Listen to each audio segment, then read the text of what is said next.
Hello viewers and welcome to Novus Talks with me, your host Novus Corvius. And I want to talk a bit about Metroid Dread and its sales potential here pretty quickly.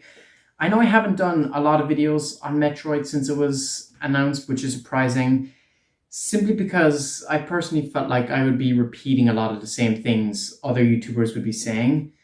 And because of the way my views fluctuate, I figured there wasn't much of a point. We're all saying the same thing anyway. So I figured I'd only really talk about it if I felt I could add something more to it, which is the case with this video here. Before we go any further, I do want to take a moment to encourage you all to go follow me over on TikTok. I've had TikTok for about a year now, and I make loads of different videos that I try to be creative and unique in. I've done 2 Metroid videos actually. My last YouTube video, as you might have been able to see, is actually a TikTok I made. So if that's something you're interested in, please go follow me over there. I'd really appreciate it, and thank you for your time. So yeah, onward with the video. So as you probably know, the Metroid franchise hasn't traditionally sold well.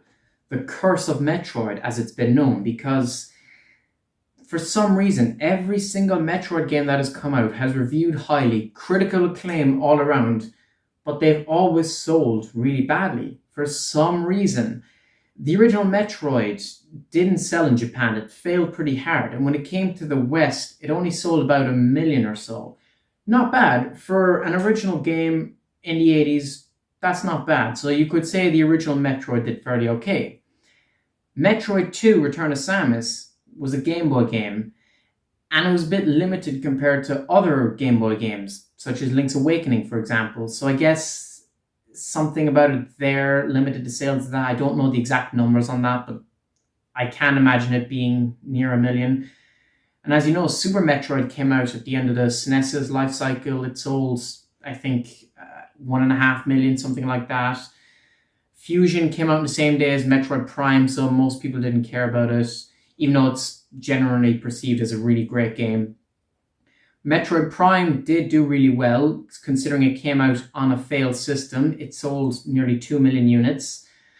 So Metroid Prime, you could argue, did pretty well. And Prime 2, it came out 2 years later, right when talk of the Wii was coming around. So I think that affected Prime 2, along with the release of Halo. Prime 1 and Prime 2 all came out at the same time as Halo games.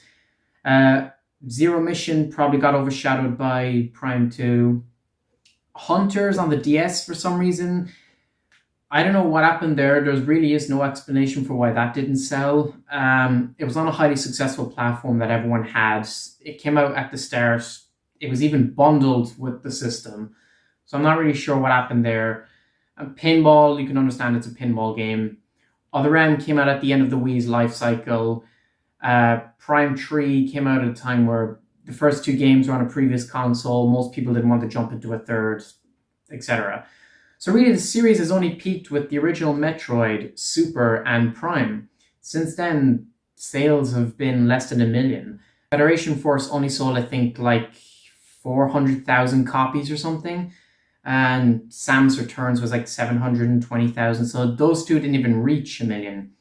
So there's a lot riding on Metroid Dread. The franchise has been going through several droughts recently.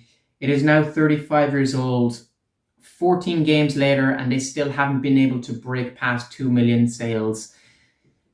Things are not the greatest, financially speaking, for Metroid. So there's a lot riding on Metroid Dread, and especially Metroid Prime 4. But for now, Metroid Dread. But I think there's a lot in favor of Metroid Dread. Like a lot of people, I do believe this game will sell heavily. The main thing to mention, of course, is the Switch effect. It's coming out at the perfect time in the Switch's life. We're in year 4 of the Switch. The Switch is more popular than ever. By the time the game comes out, there will have been like 95 million Switches sold. It basically has the entire month of October to itself. It's coming out alongside the Switch OLED. Some OLEDs are getting bundled with it. And on top of that, it's a 15-year-old game. It was announced in 2005 and was cancelled twice, and we never heard from again. And it's not a niche thing either. You look at reactions on YouTube, most people, even if they're not Metroid fans, they've heard of Metroid Dread. I've seen so many reactions of people going, "Oh, hey, I've heard of this game before," and that is why, because the Metroid Dread received mythical status like among the Nintendo community. It really is our version of like Half-Life 3. It's this game that received this status that everyone got like really excited at the possibility of. We all wanted to see it, we all wanted to play it. The potential really was there. Coupled with the fact that it was a game that was actually in development at one point. And the fact it's out now, most people enjoyed Samus Returns. I didn't. But most people enjoyed it, and it's by the same developer, so that also adds to it. So you couple that with the fact it's a game that was cancelled 15 years ago, and it's supposed to be the exact same game, the same concept they had back then. So people are automatically going to be curious about, okay, if it's the exact same game, let's see what it is that took so long to actually work on. So, furthest game of the timeline, it's a brand new game, it's not a remake. It's also coming at a time where Metroidvanias are extremely popular. The two Ori games, Hollow Knight, the new Hollow Knight that's coming out, they're all extremely popular. The Metroidvania has really exploded since 2014. So there really is a demand for these 2D side-scrolling games, now more than ever. The genre that Metroid itself started. So of course there's going to be a demand. There's going to be people who see the name Metroid, and even if they don't know about the franchise, they're going to buy it because they can tell it's a Metroidvania. So there's so many factors going in. There's literally no excuse for Metroid Dread to sell, for Metroid Dread not to sell. Everything is in its favor. The only possible thing that could go wrong is the fact that Zero Mission, Samus Returns, Super, and Fusion aren't on the Switch and can't be played. Everyone's like, oh, they should port the first 4 games since they did market this as Metroid 5. And I do see that point. However, I don't think that's actually going to be a problem for a few reasons here. First of all, they're promising that the prologue will catch you up to date, that it'll be a lengthy prologue, and as long as you watch that, you'll be perfectly fine. They keep reiterating that. Most people who might be interested are probably familiar with the Metroid Dread reports they put out like every 2 to 3 weeks. They keep mentioning what happened in the first 4 games there. So, yes, the first 4 games aren't on Switch, but what happened is relatively well known and will be recapped in Dread. So, it might not even matter. Hell, we've seen people rushing out to buy a Wii U just to play these 4 games, which is hilarious to me because the Wii U, a console that didn't get a Metroid game, is selling now because of Metroid. That's fucking crazy to think about. People are getting out their Wii U so they can play Metroid. So yeah, you could argue the first 4 games not being on Switch hurts it, but I think, and some people argue with this, if you do port the first 4 games, then the general audience might play them and then decide, why should I bother playing Dread when I can play these other ones? That is a point, and I do kind of see it from that point of view as well. They're only acknowledging the first 4 games because this is a sequel to those games. There is like 12 other games, 11 or 12 other games they're completely ignoring. They're not counting all the Prime games or Other M. Because while those are all canon, they're not part of the immediate story. They're spin-off games. So it's the fact that they're saying there's only 4 games before this that you need to be aware of. I think that's going to get people more interested because people know there's more than 4 Metroid games out there. So the fact they're saying, okay, you only need to worry about 4 games, you don't need to worry about the other 12, is going to be a big relief for a lot of people. They're not going to have to be worried about playing the entire franchise, even though this is the end of the timeline. And that brings me to the latest point, and the big thing that got me wanting to do this video in the first place was GameStop put out their pre-order lists, and shockingly, this blew my mind. Metroid Dread is the #1 pre-ordered game at GameStop. I presume that's in the US and not worldwide, but either way, it's higher than bloody Pokemon, and it's higher than Mario Party. That is absolutely insane. And it was also recently doing really well over on Amazon as well. So the Switch effect is already in place for this to be an incredible success. We've already seen every first party Nintendo game that gets released on the Nintendo Switch becomes the best selling in its franchise. Whether it's a new game, a remake, a port, a remaster, or what else, it always becomes the best selling. Breath of the Wild, best selling Zelda. Mario Odyssey, best selling 3D Mario. Pikmin 3, best selling Pikmin game. Pokemon Sword and Shield, best selling Pokemon game. Fire Emblem Three Houses, best selling Fire Emblem game. Smash Brothers, probably the best selling Smash Bros game. Mario Kart, the best selling Mario Kart game. Animal Crossing, the best successful Mario Kart game. I could keep going on and on. Pikmin, as I said, a niche franchise that sold like 1 million at most, suddenly sold like 3 million. Same with Fire Emblem. They never made it to 1 million before, and I believe it's at like 3 to 5 million. That's insane. And that's all Dread needs to do to be successful. And it's highly possible given the Switch. The worst this game can sell is about 2 million, which would already make it either the highest selling game or the second highest selling game. That's already a big success. And I think at most it will reach 5 million, but I'm leaning more towards it selling between 2 to 4, 3.5 million at most, I think.